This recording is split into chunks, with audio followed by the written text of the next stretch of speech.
Sevgili seyirciler, havalar giderek ısınıyor, soğuk içecekler canımız çekiyor, içimizi ferahlatacak. Bugün Oktay Usta sizler için Cool Lime hazırlayacak efendim. Yeşil limon ve sarı limonla birlikte soğuk limonlu bir içecek. Efendim şimdi buz olarak kıymetli seyircilerim, kalıplara buz koymayı unutmuşum. Sabah geç de olsa böyle poşetin içerisine koydum, dondurucuya kaldım. Tam şu orta merkezde bir sallanmalar var ama şimdi bunun nasıl hazırlandığını da sizlerle paylaşayım. Şöyle kilitli poşete hemen getiriyorsunuz, suyu döküyorsunuz efendim. Bismillahirrahmanirrahim. Suyu döküyoruz kıymetli seyircilerim. Ondan sonra şuradan şöyle havasını aldırarak tak kilidini kapatıyoruz ve efendim buzumuz direkt dondurucuya gitmeye hazır hale geliyor, donuyor. Sonra zaten kırılmış buzlar olacak. İsterseniz kalıplarda buzlar yapabilirsiniz. İsterseniz böyle de kilitli poşetlerde buz hazırlayabilirsiniz. Şimdi Cool Lime'ın yapımına geçiyoruz efendim.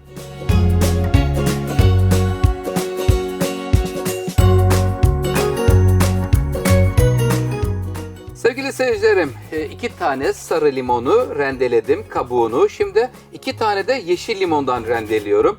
Müthiş bir fresh kokusu var. Gerçekten çok güzel kıymetli seyircilerim. Burada limonları rendelerken beyaz dokuya ulaşmamaya çalışalım. Sadece sarı yerine rendeleyelim. Çünkü beyazına gidersek beyazı acı oluyor. Tamam, burası hazır. Limonların sularını birazdan sıkacağım. Şimdi bu 2 yeşil, 2 sarı limonun üzerine 1 çay bardağı toz şeker veriyorum. Az şekerli ya da çok şekerli, nasıl isterseniz o şekilde yapabilirsiniz. Malzemelerini de hemen sayayım. Şu anda 1 litre suyumuz var. 1 çay bardağı toz şeker, 2 yeşil, 2 sarı limon. Bayağı böyle fresh bir tadı olacak. 1 tutam da naneye ihtiyacımız var.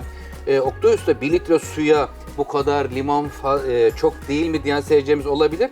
Şimdi 1 litre su ama bir o kadar da bolca buza ihtiyacımız var. O zaman ortalama 2 litreye çıkmış oluyor. Şimdi biz koyduğumuz dondurucu buzumuz yeterince donmadığı için komşulardan buz aramaya başladık. Biraz bulduk bakalım inşallah. Komşu komşusunun külüne muhtaçmış.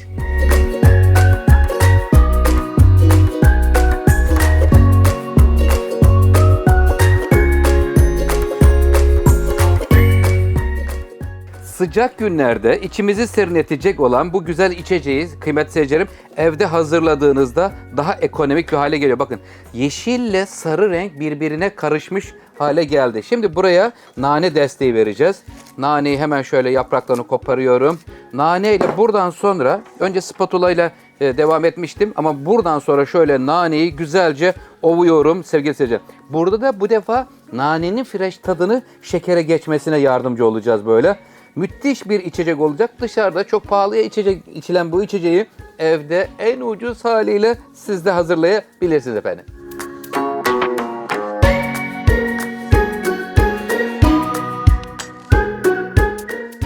İki tane sarı, 2 tane yeşil limonun suyunu da sıktım. Şeker, nane güzelce ezdim. Kıymetli seyircilerim. Şimdi buradan spatulayı çıkarıyorum içerisinden. Buraya çırpma telini alıyoruz. Daha fazla nane seviyorsanız bir tutam nane koydum. Daha da fazla koyabilirsiniz. Hani fresh tadı fazla olsun isteyen seyircilerim için. Bismillahirrahmanirrahim. Şimdi buraya 1 litrede soğuk su koyuyorum. Dondurucuda şimdi buzumuz bekliyor. Biraz da komşudan buz bulduk. İnşallah tamamlayacağız. Çünkü buz koymakta gecikmişim. Çok özür dilerim sevgili seyircilerim. Siz akşamdan buzu koyun. Ertesi günü bunu hazırlarsanız işiniz garanti olur. Benim yaşadığım sıkıntıyı siz yaşamayın efendim.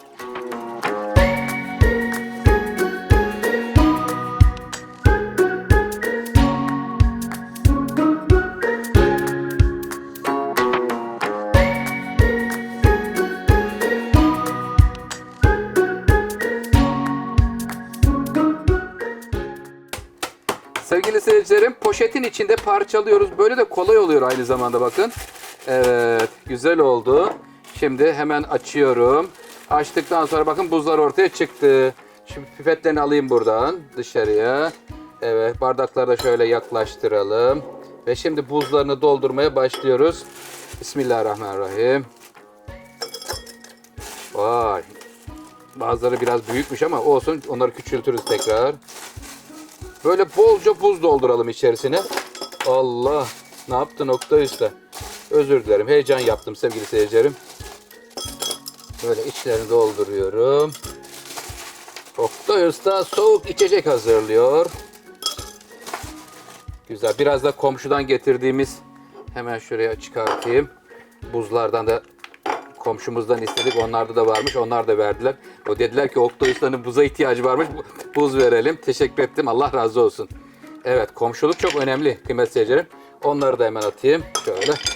Tamamdır. %100 bardaklarımızı buz ile doldurduktan sonra ben şimdi tezgahımı bir toparlıyorum. Ondan sonra limonatayı doldurma cool lime'ı doldurmaya geçiyoruz.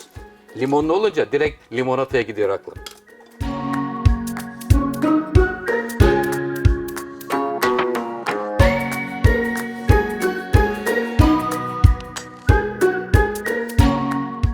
Sevgili seyircilerim, şu anda içeceğimiz hazır. Buzuyla buluşmak istiyor. Sevgiyle hazırlanıyor, bakın görüyor musunuz?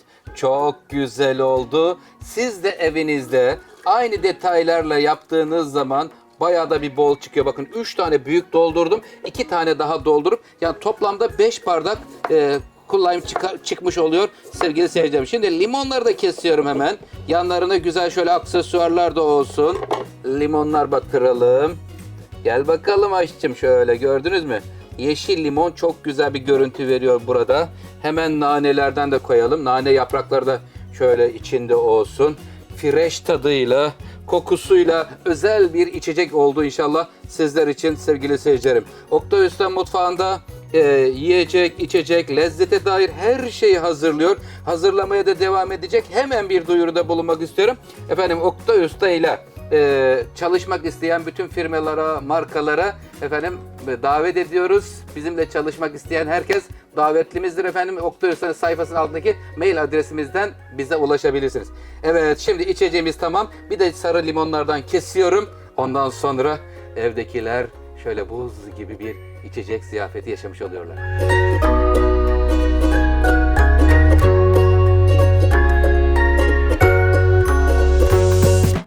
Efendim Oktay Usta'nın hazırlamış olduğu soğuk içecek hazır. Buyurun sofraya. Sizleri çok seviyorum. Kanalıma abone olup yorum atıp dostlarınızla paylaşırsanız çok mutlu olurum. Kalın sağlıcakla efendim.